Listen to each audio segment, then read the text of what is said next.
everybody, and welcome back to the Integrity Botanicals YouTube channel. Happy New Year! This is my first video of the new year. We are off on a little bit of a late start, but I work in the restaurant business, so the end half of the year into the new year can be a little bit hectic. Things finally getting settled, and I am ready to make content here on Integrity Botanicals. So I wanted to share with you something that is actually limited edition, so a little bit more time sensitive if you guys wanted to pick up this product. When it's sold out, it will not be carried on the Integrity Botanicals website anymore because they have one more order coming in, and that's it. So if you like it, make sure to grab it. But it is none other than the Lolo AURORA palette. So Lolo does a lot of these palettes. They're 8 pans, they're $34. They're vegan, gluten-free, and this really nice, sleek, compact. And they came out with this one specifically for the holiday time.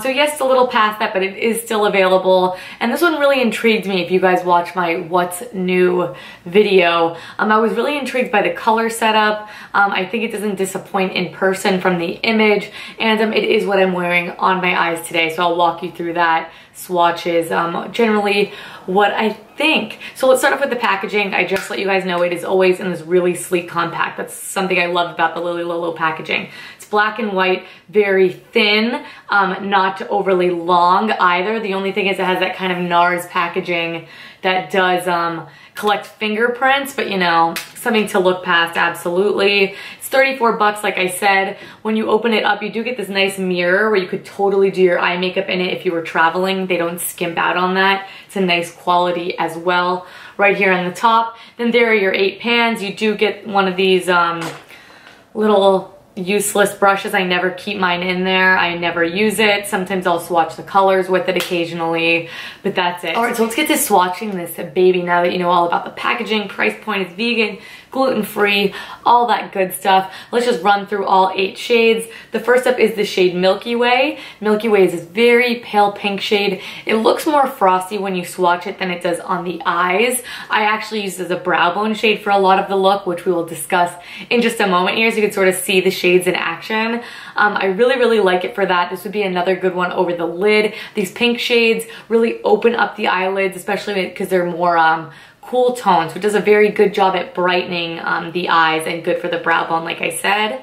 The next shade is the shade Midnight Sun. Midnight Sun is this really beautiful golden champagne tone. This one applies one of the most beautifully, swatches some of the most beautifully as well. Lolo does a very good job of these more metallic shades. They're not overly bright, eye-catching wabam, but they're really good lid shades to bring a little bit more light to that area. Then we have the shade Gold Star. This is actually my favorite shade in the palette, but you have to be really tricky about how you apply this. So I don't think it applies very nicely with a brush, but I like tapping my finger in there, going over the eyelid, and giving a little bit of light reflection. It's more of a sheer, shimmery sort of shade as opposed to a shade like Midnight Sun that does a good job at basing out the lid. I don't like this with a brush. I like it with my finger only, so keep that in mind. Then we have the shade Twilight. Twilight is this beautiful, more matte toned, sort of purpley, maroonish, brownish color. It's really interesting. These shades in the Lolo palettes are never the most pigmented. They're never the most exciting, but they do a good job at being built up. So that's what I appreciate about the Lolo shadows. They don't ever really blow your mind with pigmentation, but they're good for beginners, especially if you want to ease your way into a smoky eye. This might be a good way to do it. Then we have the shade Nightfall, and Nightfall is has sparkles in it. And I will say when you apply it, it doesn't read super sparkly. I mean, I can see it a little bit here, but I do use it even in the outer corner for definition despite that fact. I think it's really pretty. The shimmer in there is gold. Again, it is on the more pigmented side, I do believe, from that shimmer, but the shimmer can kind of be a nice touch, especially because I have the shimmer on the inner portion of my eye. Next up is Dusk. Dusk is another one of the more matte shades. This one's a lot more cool tone than Twilight, I believe it's called. Yeah. So it's just a good cool toned brown shade, not overly exciting, but you can work up the crease with that. I wouldn't recommend this as a transition shade. It's a little too deep for that, but it's sort of the following step to add a little bit of depth and dimension there. Then we have the shade Blue Moon. Blue Moon is this deep, dark navy shade. It is the only one I haven't used in this look. I typically like using shades like this in the same way I would use a black. So I would use it to sort of smudge out some liner in the outer corner for that extra deepest, darkest bit of definition. I wasn't really in the mood for it today, but it is a pretty one, especially with a little colored mascara or something like that. And finally, we have the shade Eclipse. And Eclipse is the black in the palette. And as always, what I appreciate about it is that it is not a super rich, dark, difficult to blend and work with black. It's a good one for building, blending, and adding definition, which I always appreciate. So let me walk you through the eye look and then you guys are free to go. Like I already said, I took the Delium Tool 785 brush. I took the Lily Lolo Single and Take a Biscuit right through my crease, nice and easy, added the definition I wanted. I then did go in with the shade Milky Way, and I took Milky Way and I sort of helped soften that edge before I went in and deepened it up with the same brush. I went in with the shade Dusk, and Dusk is that matte sort of cool tone brown shade. I just wanted to deepen it up just a little bit. Then after I did that, I went in with the Delium Tool 767 brush. This is a fatter, more dome brush. By the way, I always am going back and forth blending. I don't need to mention that. If you wanted to full-on tutorial, different story, we'll get more into detail. But I took the 787 brush and I went in with the shade Nightfall. And Nightfall is the shade that has a little bit of shimmer to it. And I put that even more nestled in that outer corner. And this I don't think is great for blending. It's just too dense. It'll take too much color with it. So I just sort of pressed it in the outer corner, then went in and blended per usual. Then I took the shade Midnight Sun and I took another dual-ended Air Perez brush. This is the Lip Conceal. It just has two flat shader brushes, whatever you want to use it for. And I took that and I put it all the way over my crease, 3/4 of the way, so I didn't want to take away from any of the depth that I just created in the outer corner. Then I went with my finger with the shade Gold Star and I went ahead and I deepened that up, not deepened it up, lightened it up and added a little bit of sparkle again with my finger. It's the only way I really like to use that shade. Then I just took a little bit of liner, smudged it across the top, and I blended it out with a little bit of Twilight Twilight and Dusk mixed. Very easy. I wasn't really adding too much color.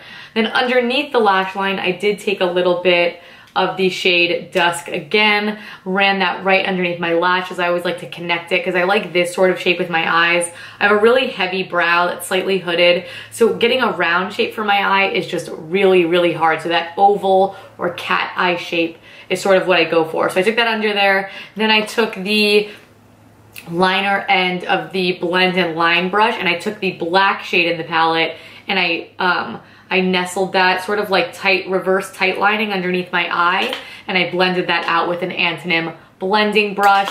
It's this very simple look. I don't like perfect sort of eye looks. You guys know that. I like it messy, I like it smoky. Put a little brown liner both top and bottom just to sort of bring it all together. I have Lily Lolo on the lips as well. I took the lipstick in the shade Love Affair, which I love. Excuse me, it's really creamy, almost like a tinted balm, but has way more color. And then on top of that, I took the gloss in Whisper, which is the most nude of the bunch, and I love these glosses right on top. I just wanted to lighten it up a little bit because I have a lot going on the eyes, a little pink Reverence Cure White blush on the cheek, and that is the look complete. Of course, mascara, I went in with the Fit Glow mascara, not the Lily Lolo today because it is my favorite. But that's the eye look done, you guys. I really do enjoy this palette for a more smoky look for sure. If you want some more daytime options, I've reviewed many, almost all of the other palettes in the Lily Lolo lineup. So I'll link those down below for you guys to check out. All my other makeup will be down below as well. I hope you guys enjoyed this look. I know it's what I usually do, but when I'm trying to explain to you why I like a palette or show you how the colors perform, how they blend, I do think it did a really great job blending and not sort of catching in any sort of area, which can sometimes be tricky because to the touch, these are a little bit more stiff of shadows, but they build nicely, which is what I always say about the Lily Lolo palettes. They're not the most pigmented finger swatched, but when you put them on the eyes, they perform much better. So take the arm swatches with a grain of salt. I will include them down below just for a gauge of the sort of colors that you get, but I do think they perform better on the eyes than hand swatched just my personal opinion. But everything you need will be linked down below, you guys. I'm so happy to be making content again. Keep your eyes peeled for a brown eyeliner comparison finally. Been meaning to do that for a while. I know you like those comparison videos. I'm gonna be filming that right after this, so it's coming soon. But thank you guys so much for watching. I hope that you were following us on social while I was away to keep up with us, see what we're doing. New products have still been coming out. Lots of new content coming. I will still be uploading twice weekly for you guys. Thank you so much for sticking around. I'm so happy to be back. Happiest of New Year's to you. And I will catch you guys in the next video. Bye.